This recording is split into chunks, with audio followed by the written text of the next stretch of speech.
नमस्कार, India voice देख रहे हैं आप। मैं हूं आपके साथ रिया डंगवाल। राजस्थान समाचार में आपका स्वागत है। बुलेटिन की शुरुआत करेंगे राजस्थान की खबरों के साथ।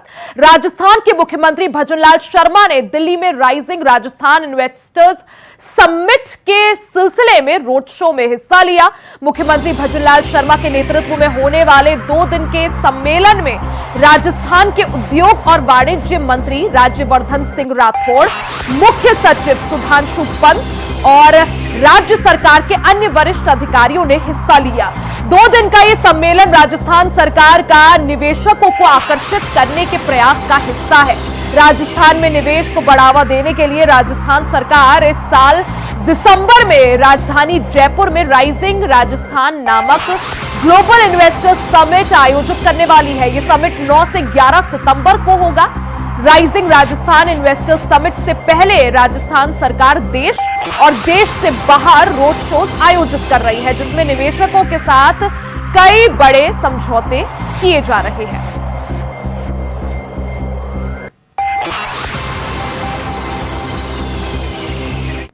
जैसा आपने देखा, राइजिंग राजस्थान से जुड़े महत्वपूर्ण इस अवसर पर दिल्ली रोड शो की इन्वेस्ट मीट में आप सभी कर्मवीरों के सामने अपने विचार रखने का मुझे सौभाग्य मिल रहा है। मुझे पता है कि आपने अपनी मेहनत से, अपने सामर्थ्य से और अपनी दृढ़ इच्छा शक्ति से क्षेत्र में आप काम करते हैं, आपने अपने काम को बढ़ाने का काम किया और आपने उस क्षेत्र में अपनी पहचान बनाई।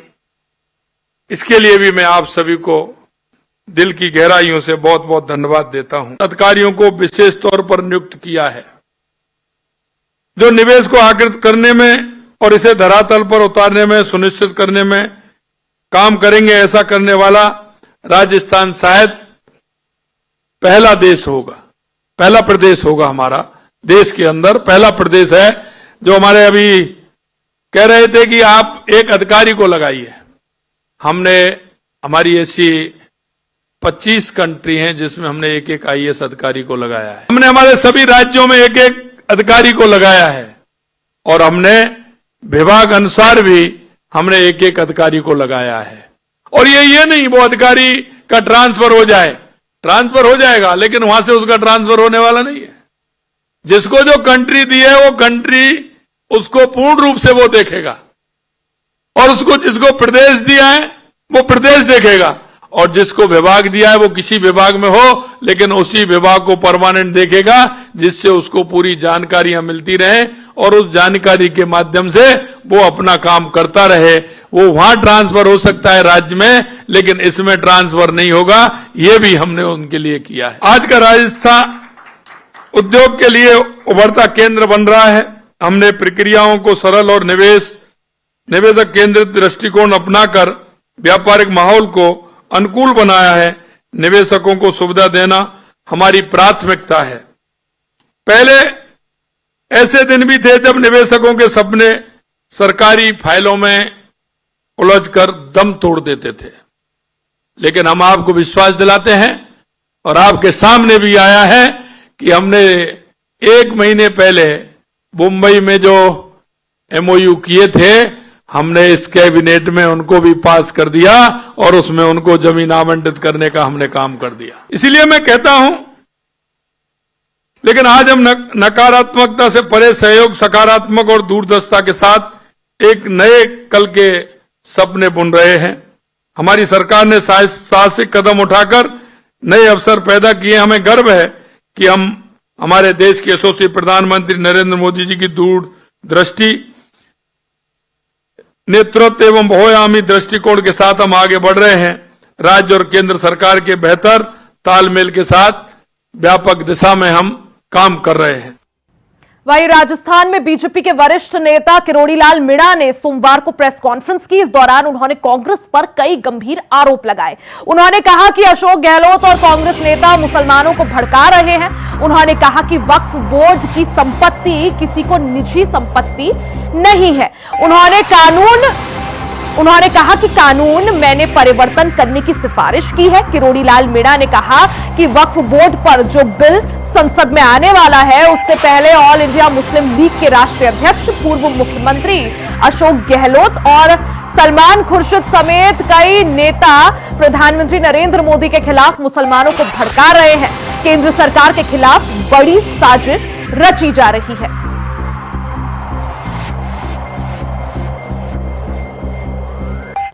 All India Muslim personal law board के राष्ट्रीय महासचिव फजल उर रहीम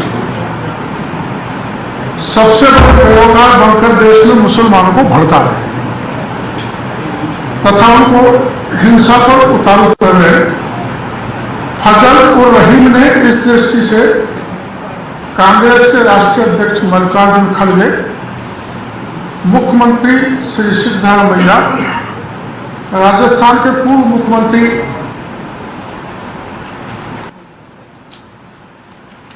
श्री अशोक गहलोत, पूर्व मंत्री श्री सलमान खुर्शीद, एनसीपी के श्रीमान शरद पवार, तमिलनाडु के श्री सीएम स्टालिन सहित अनेक बड़े लोगों से मिलकर नरेंद्र मोदी के खिलाफ एक अभियान चलाया जा रहा है तथा इनके द्वारा देश भर में एक QR कोड के माध्यम से आम मुसलमानों को भड़काया जा रहा है। फजल उर रहीम ने फर्जी दस्तावेजों के आधार पर वक्फ ट्रस्ट एवं मंदिरों की जमीन को अपनी निजी जागीर मानकर बेच दिया। इनके निजी ट्रस्टों में देश विदेश विशेषकर गल्फ कंट्री से अवैध धनराशि प्राप्त हो रही है, जिसका रिकॉर्ड हमारे पास है और उस अवैध धन को राष्ट्र की अराष्ट्रीय कामों में ये काम ले रहे हैं। फजल उर रहीम कांग्रेस के सफल इशारे पर देश में माहौल बिगाड़ रहे। इनकी बेटी सुल्ताना जयपुर महिला कांग्रेस की महासचिव, इनका दामाद मोहम्मद शोएब प्रदेश कांग्रेस कार्य समिति का सदस्य है।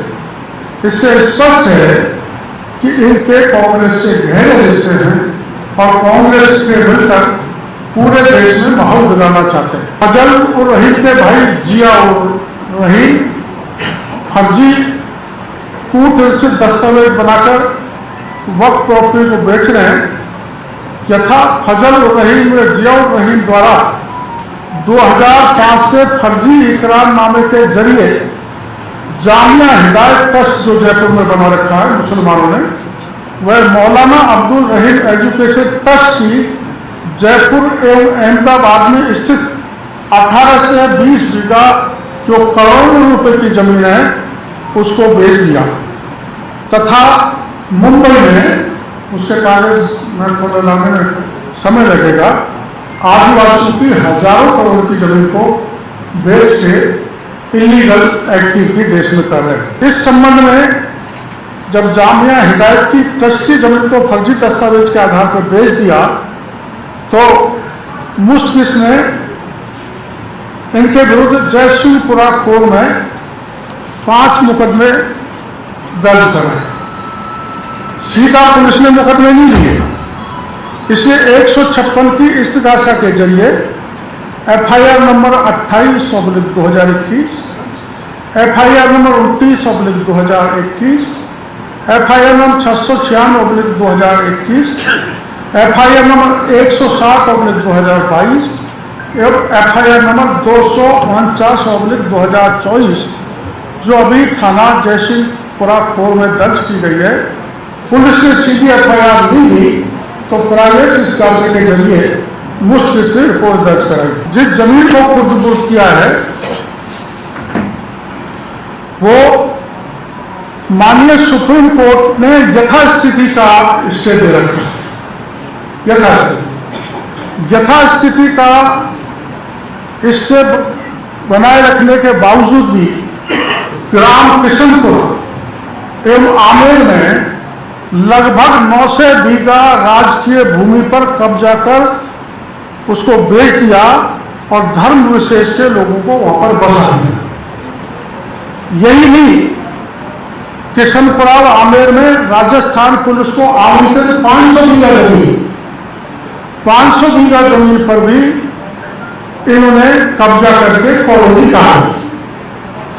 जो जमीन पुलिस के लिए अलग हुई 500 बीघा, उसमें भी ये जो ऑल इंडिया मुस्लिम बोर्ड के महामंत्री हैं, महासचिव हैं, इन्होंने कॉलोनी कहा। वहीं जयपुर में उप मुख्यमंत्री दिया कुमारी ने सिविल लाइन स्थित अपने आवास पर जन सुनवाई की।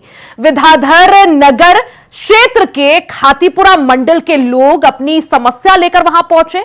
वहीं जन सुनवाई के दौरान दोनों नगर निगम, जेडीए, पीडब्ल्यूडी, डिस्कॉम, जलदाय विभाग सहित कई विभागों के अधिकारी वहां मौजूद रहे।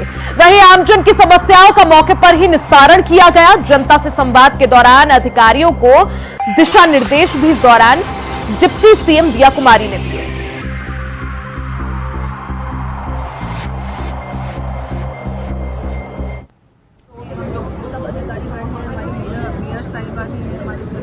यहाँ पर उपस्थित हैं और तुरंत ही उसका समाधान हम लोग निकालने का प्रयास कर रहे हैं और उसके बाद भी फॉलोअप मेरा ऑफिस करता रहेगा कि इनकी प्रॉब्लम्स का हम सोल्यूशन जल्द से जल्द निकालें। ठीक है, हम लोग सब अधिकारी हैं, हमारी मेयर साहिबा भी हैं, हमारे सभी यहाँ पर उपस्थित हैं और तुरंत ही उसका समाधान हम लोग निकालने का प्रयास कर रहे हैं और उसके बाद भी फॉलोअप मेरा ऑफिस करता रहेगा कि इनकी प्रॉब्लम्स का हम सोल्यूशन जल्द से जल्द निकालें। ऊर्जा मंत्री हीरालाल नागर ने कनवास उपखंड कार्यालय पर जन सुनवाई की। जन सुनवाई के मौके पर ग्रामीणों की ओर से कई प्रकार की समस्याओं से लिखित तौर पर अवगत कराया गया। किसानों की ओर से खेतों के रास्ते और ढीले बिजली के तारों को ठीक करवाने का भी आग्रह किया गया। जन सुनवाई के दौरान विभागवार काउंटर लगाकर अधिकारियों की ओर से अधिकतर समस्याओं का मौके पर ही निस्तारण किया गया। इस मौके पर ग्रामीणों को संबोधित करते हुए ऊर्जा मंत्री ने कहा कि जिस भरोसे के साथ जनता ने साथ दिया है, उस भरोसे को टूटने नहीं दूंगा। ऊर्जा मंत्री नागर ने कहा कि सांगोद में 400 केवी का कार्य तीव्र गति से चल रहा है।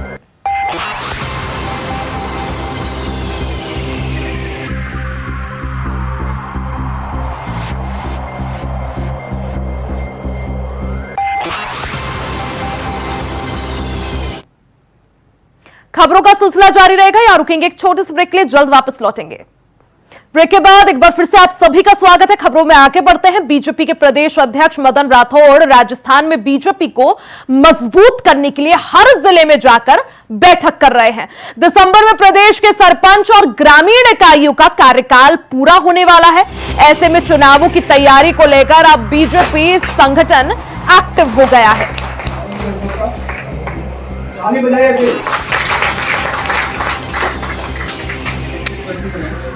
सभी से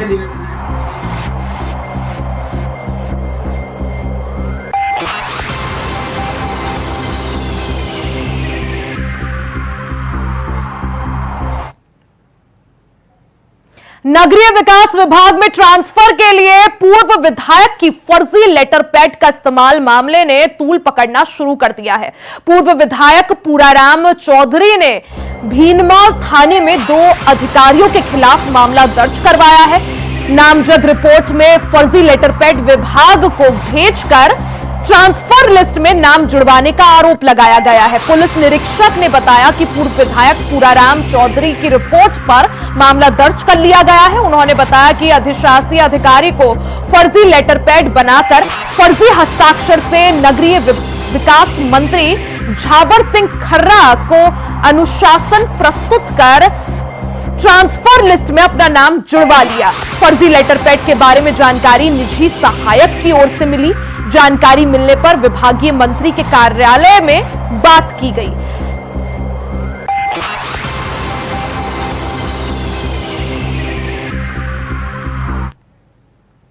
वहीं गंगधार के गांव रावतपुरा के पास छोटी काली नदी पर एक अज्ञात बाइक सवार व्यक्ति नदी के पानी के तेज बहाव में बह गया। घटना की सूचना मिलने पर पुलिस मौके पर पहुंची। फिलहाल बहने वाले बाइक सवार की कोई जानकारी नहीं मिली है। तेज बहाव में बहे युवक की तलाश जारी है। बचाव टीमें नदी में सर्च ऑपरेशन चला रही हैं। राहत और बचाव कार्य में प्रशासन और स्थानीय पुलिस जुटी हुई है। साथ ही काली सिंध नदी पर अभी रेस्क्यू ऑपरेशन चल ही रहा है कि उसी दौरान एक युवक नदी में लापरवाही से बैरिकेड हटाकर नदी के बीच चला गया, जहां उसकी बाइक फंस गई और वो बहने लगी।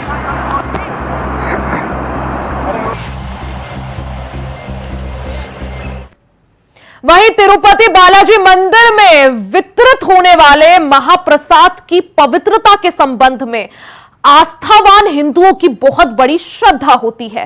दुर्भाग्य से इस महाप्रसाद को बनाने वाले घी में गाय और सुअर की चर्बी, मछली के तेल की मिलावट को लेकर श्री माधोपुर शहर में भी इस घटना को लेकर विरोध देखने को मिल रहा है, जिसके चलते आज विश्व हिंदू परिषद, बजरंग दल और कई हिंदू सामाजिक संगठनों ने श्री ओंकार दास जी महाराज आश्रम के नेतृत्व में उपखंड कार्यालय पर सरकार द्वारा अधिकृत मंदिरों को सरकारी नियंत्रण से मुक्त करने की मांग सहित अपनी कई मांगों को लेकर राज्यपाल के नाम ज्ञापन सौंपा।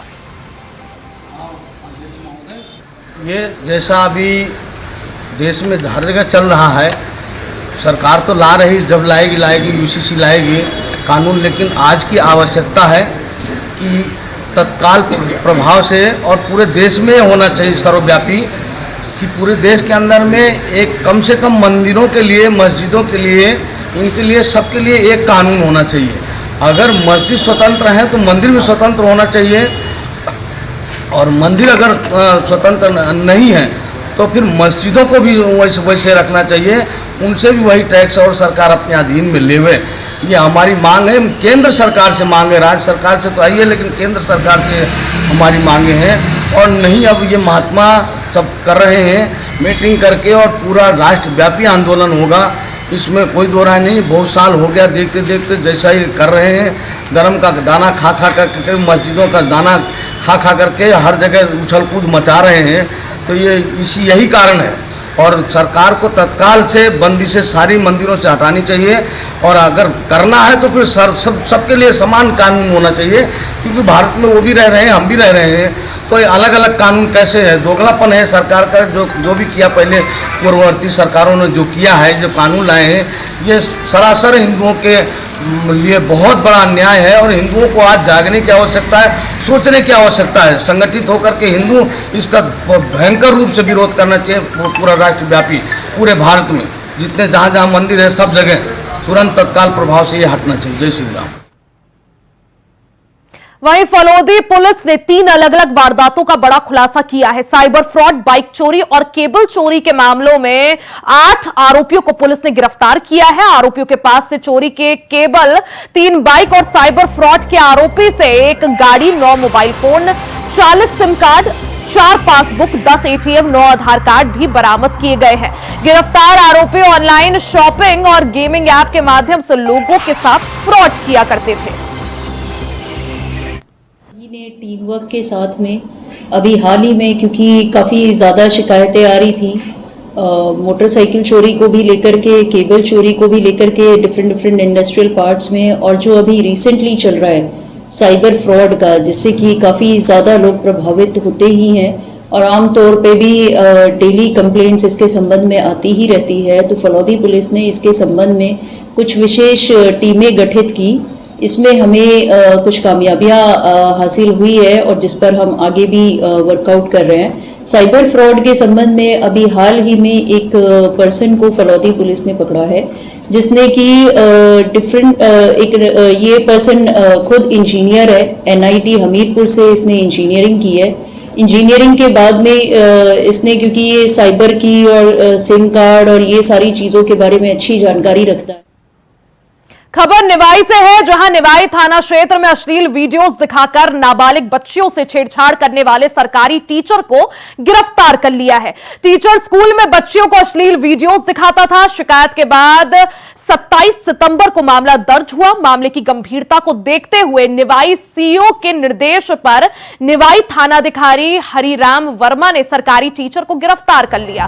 पूरा मामला 10 सितंबर का है, जब स्कूल में आरोपी ने 5वीं क्लास में पढ़ने वाली बच्चियों को स्कूल में वीडियोस दिखाई, जिसके बाद बच्चियों ने परिजनों को पूरा मामला बताया, जिसके बाद अभिभावक स्कूल पहुंचे और इस जानकारी को जुटाकर थाने में दिया।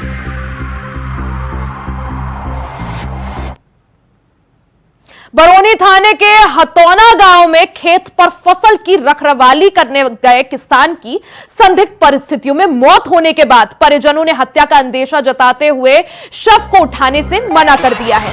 परिजनों की मांग पर 3 लोगों को पूछताछ के लिए पुलिस थाने लेकर आई है। थाना प्रभारी ने बताया कि किसान अपने कुएं पर मूंगफली की फसल की रखवाली करने गया था, जिसकी मौत हो गई। परिजनों को समझाने के बाद पुलिस ने शव को कब्जे में लेकर अस्पताल लेकर गए।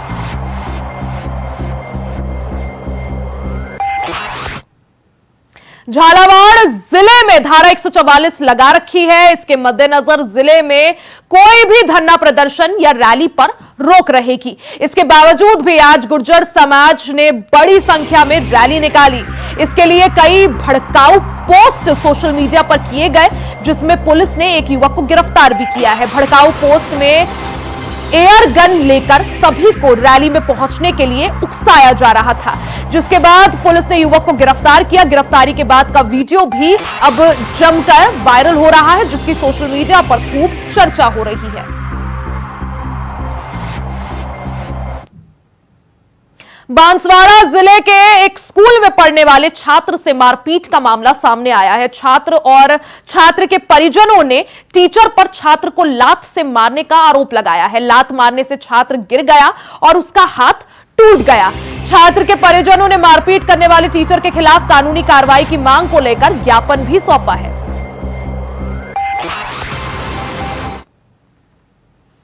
वहीं पिंडदान करने गए झालावाड़ जिले के 3 लोगों की बस दुर्घटना में मौत हो गई। मृतक झालावाड़ के कोटडा से गया जा रहे थे।